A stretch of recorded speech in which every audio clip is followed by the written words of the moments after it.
Hi, this is Dr. Merrill-Lichty. In this video we're going to look at some of the basic concepts behind regression analysis. Regression analysis is all about learning about the relationship between two or more variables. And you can see in this Excel spreadsheet that I have two variables, x and y, and I have a scatter plot of those over here, and you can see that there's some sort of relationship between x and y. In fact, it looks like a linear relationship. And so we're going to come over here and we're going to put in a slope. That's the rise over the run. Let's put in 4. And we're going to put in an intercept. Let's just say 5. That's where the line hits the x-axis, the y-axis I should say. And you can see that we have this line that kind of goes through the data. So this line does not do a very good job of fitting the data, so we can put in a different slope. Let's try 3.5, and we can see that we have a line that fits a little bit better. And let's try 3.3 and see what that does. We can also change the intercept. Let's change that to 4.5. And we could do this all day, just picking different slopes and intercepts, and we're probably not ever going to agree on which line best fits this data. And that brings us to comment number 1, which says that if we are ever going to agree as to which line is best for the data, we need some sort of metric or some way to measure the fit of the line. So let's move on to this tab. You can see we've got again the data, x and y.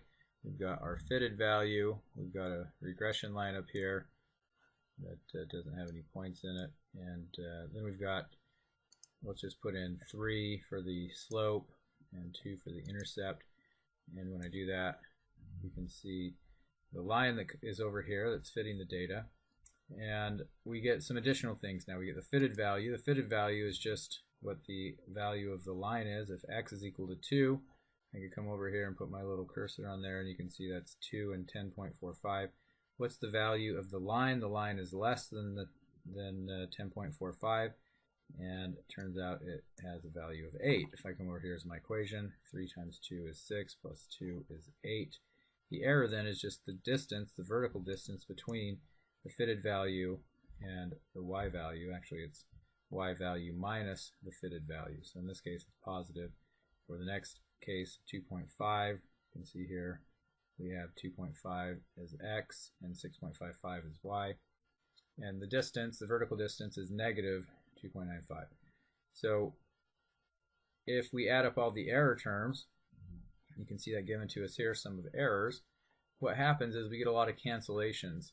And so that's not a very good measure of fit for the line. So instead of taking just the error, we're going to square the error, or square the vertical distance, and add that up, and we get the error sum of squares. So if we come over here, put in a 3 and a 2, then we can say our error sum of squares is 922.4. And so now what happens if we change the intercept? Can we make this error sum of squares go down? That's what we want to do. This is the metric when we want to minimize it. We want to get the line that's closest to all the data points as possible. So I'm going to put in 3.5 here. And when we put in 3.5, so 3 and 3.5, we get an error sum of squares of 772.4. And so that's going to be a better line than the first line.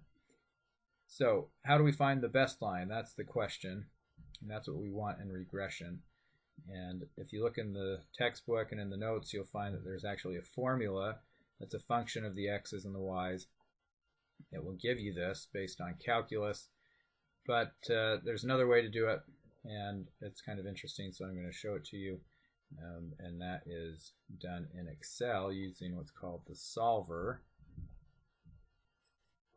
So in Excel, there's something called solver. If you go up here to data, and then all the way over here to analysis, you'll see this little solver button. If you don't see that there, you need to install the add-in. So come over here to File, Options, Add-ins, Manage Excel Add-ins, and say Go. Click on Solver Add-in. Say OK. I've already got it installed, so I'm not going to click it OK again. This is not the way that you're going to find the best fit line generally. I'm just showing you this because it's kind of interesting. It's like you're going to go through and pick all the different values of the slope and the intercept and see which ones give the smallest number. Again, this is not the way it's done in practice. This is already pre-populated, but let me just show you what's going on here.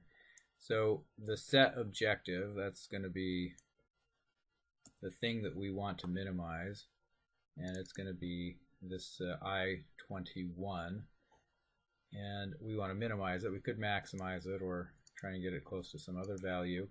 We want to minimize that, and we're going to do that by changing these two cells right here, B16 and B17. Now, there's a bunch of other stuff in here, but we're not going to do anything with that. So just click Solve,